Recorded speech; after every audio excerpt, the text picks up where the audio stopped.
everyone, I'm here with an unboxing video. I just got this in the mail today. I was working from home and I was knock on the door. I wasn't expecting this for a couple days, but I did think, oh, wouldn't it be fun if I got this today? And I did. So this is the new deck by Colette Baron-Reid. It's the Oracle of the Seven Energies. It's a 49 card deck, and it's their usual artist, Jenna Della Grottaglia, I think her name is. Okay, probably butchering that. So that's the back there. It's your typical kind of Hay House size deck. I'm just going to cut the plastic off here. I'm actually glad it didn't come in one of the bigger packaging boxes. I think the Goddess Power Oracle and the Oracle of the Shamans, there's one of them. They came in these, like, there was like too much packaging in my opinion. Some people really loved it, but I didn't need like a giant book and a sleeve and another box. So just give me a box like this where it's got the book inside and the cards. I'm perfectly happy with that. So it's your typical kind of, let's see if I can get more light on this, typical Hay House type deck here. Is it the magnetic? Yes, it is. I do love myself a good magnetic closure. Ooh, and it says, co-create your most beautiful and meaningful manifestations. So that's pretty nice. We've got our ribbon here. Great to see that. And we've got our book. So we have book. It's, your pretty standard Hay House kind of book. We've got our little introduction here about the deck, some spreads to use, how it can serve you. And then it doesn't have a thumbnail of the cards. I like it when the card has a thumbnail, and it's got some key concepts. It looks like a little blurb there, but it doesn't, you know what I like? I like when there's a little thumbnail so you know you've got the right card for sure. I like when there's stuff about the card and then there's a little thing with a meaning. And I like when they have reversals. So I'm kind of like, maybe like a little disappointed in this. Not the worst, but definitely I preferred in the past the other books, I have to say. Okay, so let's get to the cards. The reason that we're here. So that's the bottom there, if you're just wondering. So I'm glad to see that this just has the little paper sleeve here. I actually prefer this over when you take a deck initially out of the box and it's wrapped in plastic. To me, it's just like too much plastic. They're cards. It's not like they're, I don't know, salad or something where you have to wrap it because it could get contaminated. So it's, this is fine. So her last deck was chunkier. I think there was like 60 some cards in it. This one's got 49. The concept is that there are 7 cards for each of the 7 chakra centers. So 7 times 7 is 49. First of all, I do like the back. I love the rainbow here. You know me, I do love a good rainbow. Cardstock wise, this is thinner than the cardstock that was used for the Goddess Power and the Animal Spirit. It's matte, but you know what? I don't mind it's a little bit thinner because that does make it a little easier to shuffle. And the matte feels like it's not going to be as sticky as some of the other matte cards. I actually don't really care for matte cards. I know people really love them, but they're kind of hard to shuffle, kind of hard to spread. So I'm actually glad to see that. So let's take a look at the cards. I'm not going to promise an entire walkthrough. Let's see if we can get more light on this so we can get the colors better.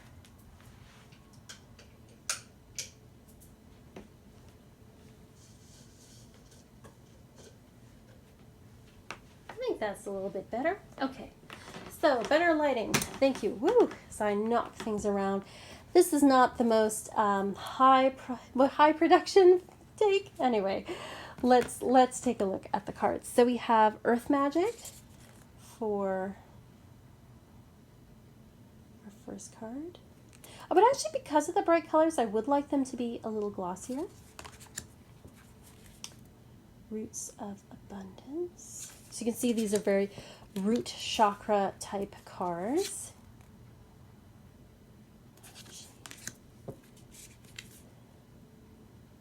Great and full. Body and soul. It is what it is. This unfortunately makes me think of Donald Trump because he said that about the number of COVID cases. If you're watching this, it is 2020, so I can't help but think about that. Not a good thing for Oracle deck. Anyway, but I know she means something entirely different. Okay. Oh, this lighting is poopy. Okay, so hopefully that lighting is a little bit better. I've been trying to make the lighting better. Oh. Okay. We have a deep breath. Into me I see. Oh, I like this one. I like the colors. Very, very nice. I guess I am doing a walkthrough. Perfect time. This is, you know, kind of your typical Colette Baron-Reid deck. I do like her decks. My intention is to use this as a daily draw type deck. Kind of like that image there. It's very cool. Royal You. Storyteller. The Power of Purpose. Waking the Line. I like this one. Oh, I like this. It's very fairy-like. Definitely thinner cardstock. I don't know if everyone's going to like that. I wonder if they were trying to save some money at Hay House. Tender Embrace, the Elephants. Healing the Heart. Let It Go. It's a Feather. Well, I like this with the heart and then the line through. That's really cool. A Grand Symphony. Broken Open. Awakening Genius. I do love all the rainbow around there. That's really nice. Shining Through. Call of the Muse. This is obviously the throat chakra. Now we move into quieting the mind. Oh, I love the Phoenix Fox here. That's really cool. I do like my foxes. Oop. Opening to Discovery. Tall Tale. Ooh, Seeing Beyond. That's very Third Eye. The Oracle's Gift. This is makes me think of the cover. Endless Possibilities. Wish Upon a Star. And The Land Between. Then we have A Higher View, Smoke and Mirrors, Spirit of Gratitude, Divine Matrix, Beyond the Ordinary, The Uncharted Sea, Sacred Reverence, A Burst of Magic, and Willing Release. So that gives you a walkthrough of the deck. You know, I do wish that the other decks, like, I don't mind that the cardstock's a little bit thinner, but I think some people might mind that. Other decks like the Wisdom of the Oracle have more cards in it, and I do like the gilding. I kind of miss having the gilding. I have to say that my favorite for the cardstock was the Wisdom of the Oracle because it had like a little bit more gloss to it. So a tiny bit thicker than this, but not too much. And it had the gilding on it. This, I wish it would look so nice with like gold or silver gilding. If it had just like a little more sheen to it. But that's, I know I'm being fussy. But when you collect decks, you start to notice these things. You start to get a little bit fussy about it. I do love the backs, I have to say. I wish there was reversal meanings. Let's shuffle and see what card we get.